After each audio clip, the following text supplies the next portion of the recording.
Good evening, my dear students. Myself, Soumya Hegde. This is Sankalp Learning Solution.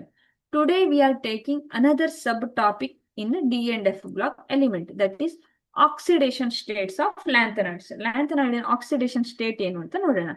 They generally exhibit +3 oxidation state due to some involvement of N-2 electron in the bonding.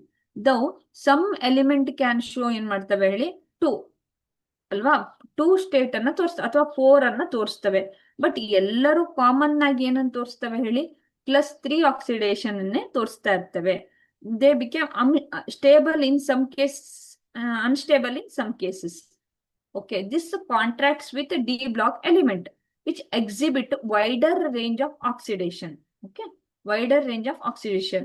The +3 is dominant because 4f electron is relatively shielded and not readily available for bonding. ಏನಾಗಿರುತ್ತೆ ಈ 4f ಏನಾಗಿರುತ್ತಲ್ಲ, that became they are relatively shield ಆಗಿರುತ್ತೆ. ಅದು bonding ಗೆ ready ಇರೋದಿಲ್ಲ. ಹಾಗಾಗಿ electron ಎಲ್ಲಿಂದ ಹೋಗ್ಬೇಕಾಯ್ತು, D ಮತ್ತೆ ಎಸ್ ಇಂದ ಎಲೆಕ್ಟ್ರಾನ್ ಅನ್ನ ಡೊನೇಟ್ ಮಾಡ್ಬೇಕಾಗಿತ್ತು. ಸೊ ಈ ಡಿ ಮತ್ತೆ ಎಸ್ ಅಲ್ಲಿ ಎಷ್ಟಿರುತ್ತೆ, 2 ಇಲೆಕ್ಟ್ರಾನ್, ಒಂದು ಟೋಟಲ್ 3 ಇಲೆಕ್ಟ್ರಾನ್ ಇರುತ್ತಲ್ವಾ. ಸೊ ಈ ಇಲೆಕ್ಟ್ರಾನ್ ಡೊನೇಟ್ ಆಗೋದಕ್ಕೆ +3 ಆಕ್ಸಿಡೇಷನ್ ಸ್ಟೇಟ್ ಅನ್ನ ತೋರಿಸುತ್ತೆ.